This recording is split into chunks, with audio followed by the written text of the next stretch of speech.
Hello everyone, আসসালামু আলাইকুম। আশা করি সবাই ভালো আছেন। একদম টসটসে ফাঁকা একটা আনারস নিয়ে আসছি আনারস মাখা করার জন্য। এর আগে আমি বলের ভিতর অনেক পানি নিয়ে পরিষ্কার পানি নিয়ে এটাকে খুব ভালোভাবে ধুয়ে নিছি।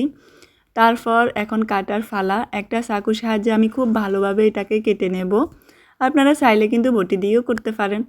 এখানে একটা চাকুর সাহায্যে আমি খুব ভালোভাবে এটাকে কেটে নিচ্ছি। সত্যি বলতে যতবারই আনারস কাটা হয় আমি কিন্তু আনারসের খোসাটা কাটি না বা আনারস কাটি না। আমি একদম পারফেক্টভাবে আনারসের খোসাটা কাটতে পারি না। আনারসের যে চোখগুলো থাকে ওগুলো রয়ে যায় আর খেতে ভালো লাগে না। তো আজকে কাটলাম, দেখি কেমন পারফেক্ট হয়। আনারস থেকে খোসাটা ছাড়িয়ে নিছি। এখন চাকু দিয়ে আনারস মাখার জন্য শেপ করে কেটে নেব। দেখেন এখানে আমি সাইড থেকে 5 ভাগ করে খুব সুন্দরভাবে ছোট ছোট টুকরো করে কেটে নিচ্ছি। আপনারা চাইলে কিন্তু এর থেকেও ছোট টুকরো করে কাটতে পারেন।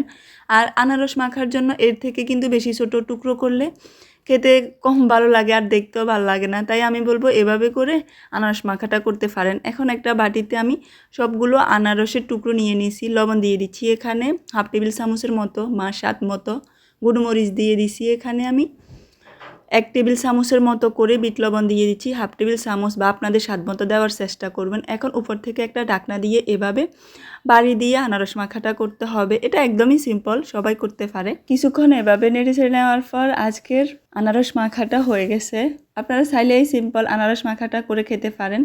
লোভনীয় আনারস মাখাটা, এটা অনেক বেশি মজা ছিল। তো আল্লাহ হাফেজ, আসসালামু আলাইকুম, ভালো থাকেন সবাই।